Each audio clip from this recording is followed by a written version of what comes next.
Hello student, good morning. और चलिए, आज 17 दिसंबर 2025 है और 17 दिसंबर 2025 का करंट अफेयर स्टार्ट करते हैं। और आप लोग के ये क्लास बहुत ही महत्वपूर्ण रहेगा, जो कि RRB, NTPC, railway, group D, Bihar SSC, Bihar police सभी एग्जाम के लिए ये बहुत ही अति महत्वपूर्ण रहेगा। ठीक है। और ये क्वेश्चन जो मैं लाता हूँ बहुत ही इम्पोर्टेंट क्वेश्चन, और आप लोग के लिए इतनी मेहनत से मैं ला रहा हूँ, तो आप लोग का एक लाइक और सब्सक्राइब तो बनता है गाइस। चलिए स्टूडेंट, तो स्टार्ट करते हैं हम आज के क्लास। और आज का शुभ विचार देख लेते हैं क्या है। जो लोग अपने सपनों के लिए लड़ते हैं वही असली विजेता होते हैं। क्या बात है। सही है कि जो लोग अपने सपने के लिए लड़ते हैं वही विजेता होता है, ये तो सबको ही पता है। और इस पर अपना अड़े रहना हर स्टूडेंट का एक लक्ष्य होता है। और चलिए हम स्टार्ट करते हैं पहला क्वेश्चन के साथ। तो क्या है क्वेश्चन, देखते हैं। केंद्र सरकार ने मनरेगा की जगह कौन सा नया विधेयक लोकसभा में पेश किया है। चलिए, तो इसका करेक्ट आंसर होगा भारत विकसित भारत गारंटी फॉर रोजगार एंड आजीविका मिशन, यानी ग्रामीण विधायक। ठीक है। जिसका शॉर्ट नेम है वीवी ग्राम जी। ठीक है। और ये जो मनरेगा था उसके जगह पर ये नया विधेयक लोकसभा में पेश किया गया है। ठीक है। और चलिए अगला क्वेश्चन की तरफ हम लोग चलते हैं, जो है दूसरा नंबर क्वेश्चन। ठीक है। क्या है प्रस्तावित प्रस्तावित वीवीजे ग्रामीण जी विधेयक के तहत ग्रामीण परिवारों को एक वर्ष में कितने दिनों के रोजगार की वैधानिक गारंटी दी जाएगी। तो ये देखिए 125 दिन जो कि आपको रोजगार देने की गारंटी दी जा रही है। और लगभग 365 दिन में 125 दिन का ये गारंटी ले रहे हैं। ग्रामीण क्या वो इसको कहते हैं ना कि ये मनरेगा, जिसका नाम है हम ये कुछ और चेंज हुआ है, नया धन विधेयक पारित हुआ है। और जिसको यानी रोजगार की वैधानिक गारंटी दी जा रही है 125 दिन। ठीक है। वर्ष में 125 दिन की गारंटी है। ठीक है गाइज। और चलिए, तो अगला क्वेश्चन देखें। तो तीसरा नंबर में क्या है। National council of applied economic research का नया महानिदेशक किसे नियुक्त किया गया है। तो ये सुरेश गोयल है, जिन्हें national council of air applied economic research का ये महानिदेशक बने हैं। ठीक है। और चलिए अगला क्वेश्चन की तरफ हम स्टार्ट करते हैं। तो ये है 4 नंबर। तो क्या है, वर्ष 2025 के लिए प्रतिष्ठित राष्ट्रीय तानसेन अलंकार से किसे सम्मानित किया जाएगा। तो ये है पंडित तरुण भट्टाचार्य। इनको वर्ष 2025 के लिए यानी तानसेन अलंकार से सम्मानित किए गए हैं। और ये अगला क्वेश्चन देखें तो 5 नंबर। ठीक है। 5 नंबर में क्या है, इंटरनेशनल फॉर थियोरेटिकल फिजिक्स यानी आईसीपीपी प्राइज 2025 से किन दो भारतीय वैज्ञानिक को सम्मानित किया गया है। तो ये है तीतस चांद, यानी आईआईटी मद्रास के। और दूसरा है स्थिति रॉय जो कि आईसीटीसी बेंगलुरु है। और ये यहाँ के वैज्ञानिक सब है, इनके द्वारा international centre for theoretical physics है, जिनके द्वारा ये इनका प्राइज मिला है, अवार्ड जिसको बोलते हैं। ठीक है। और चलिए अगला क्वेश्चन की तरफ।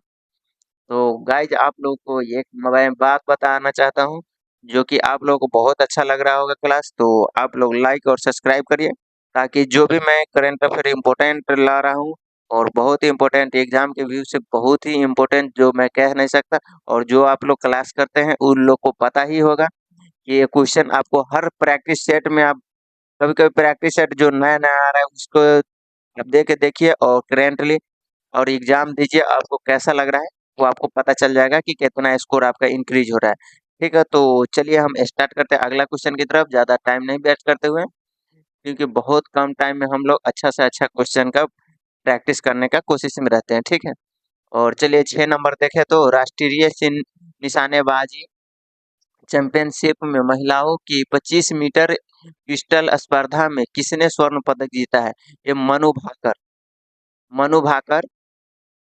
और आपको बता दें तो नई दिल्ली 15 दिसंबर को भाषा ओलंपिक की दोहरी कांस्य पदक विजेता मनु भास्कर और विश्व कप का फाइनल की स्वर्ण पदक विजेता सिमरनप्रीत सिमरनप्रीत कौर बरार ने सोमवार को यह राष्ट्रीय निशानेबाज चैंपियनशिप में जीते थे। ठीक है, और चलिए अगला क्वेश्चन।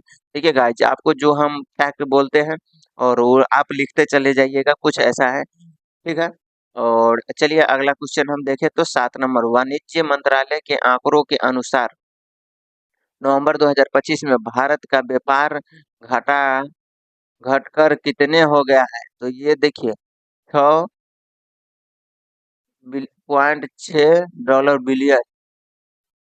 और चलिए अगला क्वेश्चन की तरफ देखें तो क्या है, 8 नंबर। ठीक है, और किस संस्थान के वैज्ञानिकों ने डाई यानी रंग के अपशिष्ट में से भोजन को दूषित होने से बचाने के लिए एक जैविक फिल्टर तैयार किया है?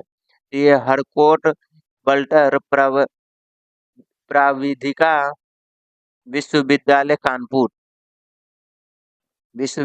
कानपुर के द्वारा ये रंग यानी अपशिष्ट भोजन को प्रदूषित से बचाने के लिए ये किया गया है। इनको ये HBTU यानी कानपुर के द्वारा ये बनाया गया है।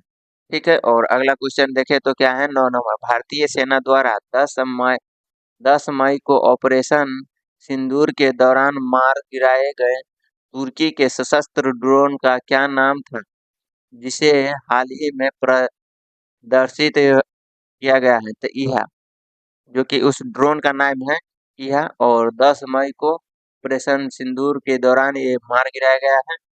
इसका नाम ड्रोन का है तुर्की, ये सशस्त्र ड्रोन था। ठीक है, और इसे मार गिराया गया।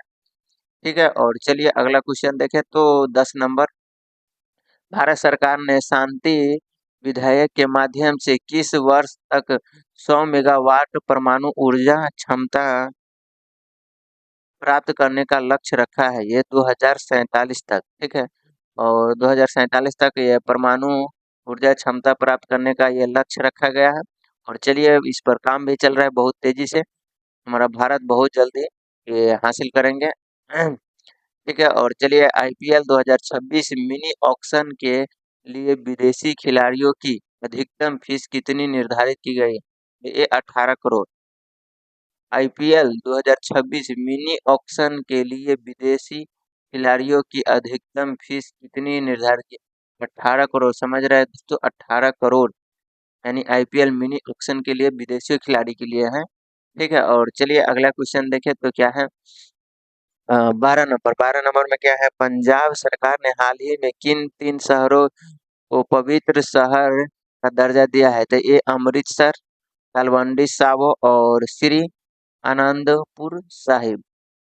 पंजाब सरकार यानी अमृतसर, तलवंडी साबो और श्री आनंदपुर साहिब। ठीक है, और चलिए आगे हम चलते हैं तो क्या है अगला,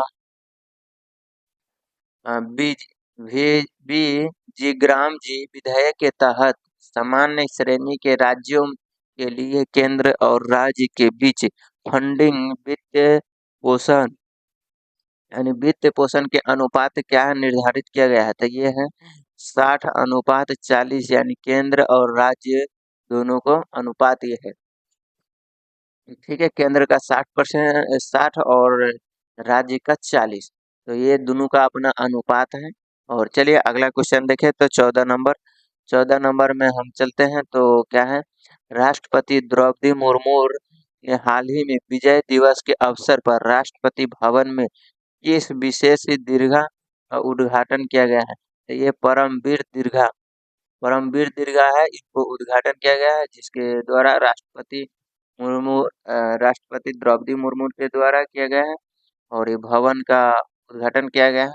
ठीक है, तो चलिए अगला क्वेश्चन देखें, 15 नंबर, रक्षा मंत्रालय की किस डिजिटल पहल के तहत नवंबर 2025 तक भारत और नेपाल में 31 लाख से अधिक रक्षा पेंशन भोगियों को जोड़ा जाएगा?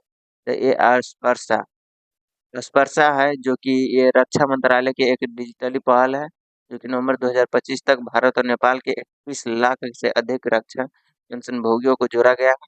ठीक है, और चलिए आज का हमारा ये 15 क्वेश्चन हो गया करंट अफेयर, और मैं 5 स्टैटिक जीके लाता हूँ, जो कि बहुत ही इम्पोर्टेंट होता है और ये हर एग्जाम में आने का पूरा चांस लगभग 99% का ये गारंटी रहता है दोस्तों। और जो मैं कराता हूँ वो आने का पूरा गारंटी रहेगा आपका, ठीक है। और चलिए आपको लास्ट तक देखिए क्लास, और अच्छा लगे तो लाइक एंड सब्सक्राइब करिए, ताकि जो भी वीडियो मैं अपलोड करूँ क्लास का और बहुत इम्पोर्टेंट होता है तक पहुँच सके। ठीक है, तो चलिए हम चल कर लेते हैं 5 स्टैटिक जीके। अपना क्या है 5 स्टैटिक जीके, 5 स्टैटिक जीके हम स्टार्ट किए हैं, तो क्या है ना, चलिए स्टार्ट कर लेते हैं। क्या है क्वेश्चन देखते हैं। प्रत्येक वर्ष 16 दिसंबर को 1971 युद्ध में पाकिस्तान पर भारत की जीत के उपलक्ष्य में कौन सा दिवस मनाया जाता है? ये विजय दिवस। देखिए गाइज, हम आपको फैक्ट बताते हैं, इसमें आप महत्वपूर्ण नोट करते जाइएगा, और इसका नोट करना बहुत जरूरी है। ये 16 दिसंबर था, और कारण इसका क्या है कि 1971 के युद्ध में पाकिस्तान और भारत के निर्णायक जीत था, और परिणाम क्या, बांग्लादेश का उदय होना। बांग्लादेश का बुझे आज़ादी, ये आज़ादी दिलाया गया, और इसी दिन जीत में भारत के बहुत सारे सैनिक शहीद भी हो गए, ठीक है। और महत्व यह है कि भारतीय सेना के साहस और शौर्य की सलाम करने का दिन है ये, ठीक है। और चलिए चलते हैं अगले क्वेश्चन की तरफ। क्या है, तो 17 नंबर देखते हैं।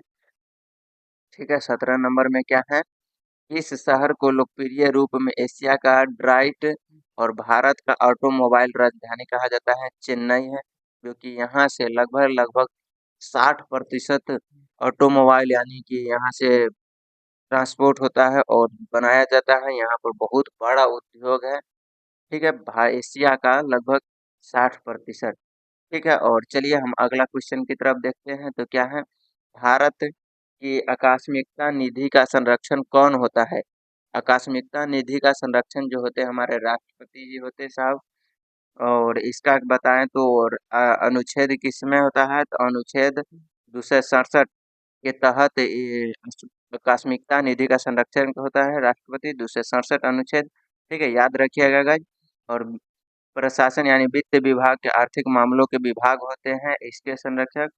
और चलिए तो अगला क्वेश्चन की तरफ हम चलते हैं। क्या है 19 नंबर, 19 नंबर में हम देखें तो महात्मा गांधी अंतर्राष्ट्रीय हिंदी विश्वविद्यालय कहाँ स्थापित है? तो ये वर्धा, वर्धा यानी महाराष्ट्र में है, और वहीं पर स्थापित है। और इसका कुछ मैं फैक्ट बताता हूँ दोस्तों, आप लोग नोट करते जाइएगा, मैं बार बार यही बात बता रहा हूँ आपको। जैसे महात्मा गांधी अंतर्राष्ट्रीय हिंदी विश्वविद्यालय की स्थापना महाराष्ट्र के वर्धा जिले में की गई, ठीक है। और एक कहानी के तौर पे हम आपको इसलिए बताते हैं कि ताकि याद हो जाए और सटीक बैठ जाए माइंड में, जो कि राष्ट्रपति राष्ट्रपिता महात्मा गांधी की कर्म भूमि रही है, और भारत सरकार द्वारा 1997 में संसद के एक अधिनियम के तहत स्थापित किया गया एक केंद्रीय विश्वविद्यालय है। और विश्वविद्यालय वर्धा के पास यानी नागपुर से लगभग 70 किलोमीटर की ये दूरी पर स्थित है, ठीक है। और 70 किलोमीटर की दूरी पर स्थित है, और इसका मुख्य परिसर सेवाग्राम के करीब, ठीक है। तो चलिए ये को बता दिए 1997 में ये स्थापित भी है, ठीक है। और चलिए अगला क्वेश्चन हमारा आज का लास्ट क्वेश्चन है, और ब्रह्मांड के अध्ययन को क्या कहा जाता है? ब्रह्मांड के अध्ययन को कॉस्मोलॉजी और ब्रह्मांड विज्ञान भी कहा जाता है इसका अध्ययन को, ठीक है। और चलिए इसका संरचना जैसे कि हम कुछ बताते हैं, विकास यानी भविष्य का वैज्ञानिक अध्ययन, ठीक है, जिसमें तारे, आकाशगंगाएं और सभी खगोलीय पिंड शामिल है। जबकि खगोलीय विज्ञान अधिक व्यापारी व्यापार व्यापक रूप से खगोलीय पिंड की और घटना को अवलोकन का अध्ययन करते हैं, ठीक है। तो बहुत अच्छे लगे होंगे क्लास, और बहुत ही इम्पोर्टेंट था आज का, ठीक है गाइज। तो स्टूडेंट आप लोग को बहुत बहुत धन्यवाद लास्ट तक देखने के लिए, और अपना तैयारी के ऐसा ही बनाए रखें, ताकि अच्छे से अच्छे तैयारी हो सके और किसी भी एग्जाम में आप फाइट कर सकते हैं। तो चलिए धन्यवाद।